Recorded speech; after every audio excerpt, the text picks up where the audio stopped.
Bavuga makaroni dusanzwe tubona cyangwa turya, jya umenya ko inkomoko yayo ari mu gihugu cy'Ubushinwa. Yatangiye kumenyekana mu myaka ibihumbi bine ishize mu ntara ya Shanghai y'igihugu cy'Ubushinwa, aho abafite resitora batangiye kumenya uburyo bwo gukora makaroni n'intoki bayakuye mu gihingwa cy'ingano cyangwa ibigori. Mu bihugu byose byo ku isi ntaho utasanga igihingwa cy'ingano cyangwa ibigori bikorwamo ifu imenyerewe nk'ifarine.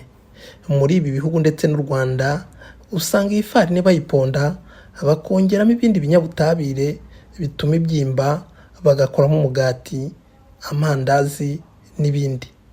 Kuri ubu hirya no hino ku isi inganda zitandukanye zigenda zikoramo makaroni akoherezwa ku masoko, ifunguro rikundwa na benshi.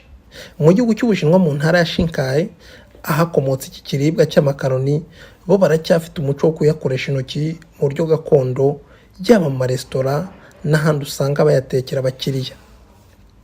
Kuri zimwe muri resitora bafata ifu y'ingano izwi nk'ifarine bakayivanga n'amazi bakayiponda, yamara kwivanga cyangwa kunoga nta kindi bongereyemo. Abafite ubumenyi bwo gukora aya makaroni ndetse kandi babyize bakegerana umwe ku wundi, akajya arambura igipondo, agenda agikwedura mu buryo bwa gihanga kugeza abonye uburebure n'ingano by'amakaroni yifuza.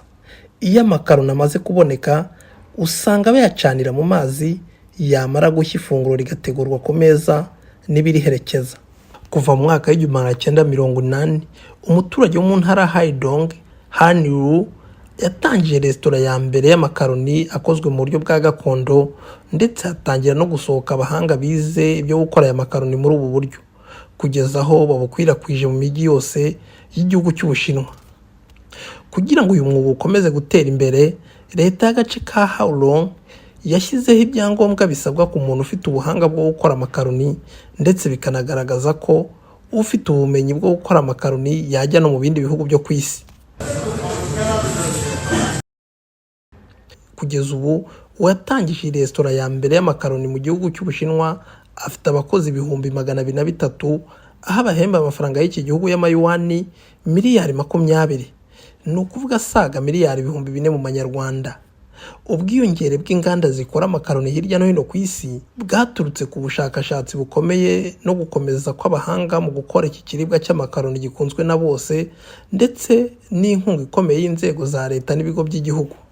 Abaturage bakenera serivisi z'amaresitora usanga bahuje urugwiro ku isahani y'amakaroni, kuko ni ikiribwa gikundwa na bose kandi kikaba gitubuka.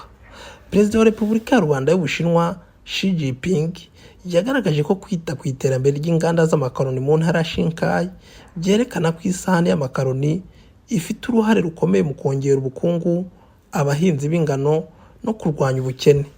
Mu rwego rwo gushyigikira urwego rw'abahanga mu gukora amakaroni, leta y'intara ya Shanghai n'akarere bashyizeho politike zinyuranye zo gushyigikira amasomo yigisha ikorwa ry'amakaroni mu buryo bwa gakondo, igenamigambi, serivisi z'imari no gukorera hamwe kugira ngo uyu mwuga gakondo wo gukora amakaroni urusheho gutera imbere. Kuri ubu nta resitora cyangwa hoteli zitanga serivisi zo guteka mu gihugu cy'Ubushinwa utasangamo ikiribwa cy'amakaroni, kuko gifatwa nk'ifunguro ry'ibanze rya buri munsi.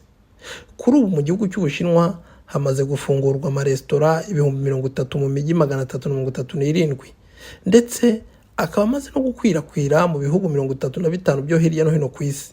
Jean Paul Turatinze, i Beijing mu gihugu cy'Ubushinwa.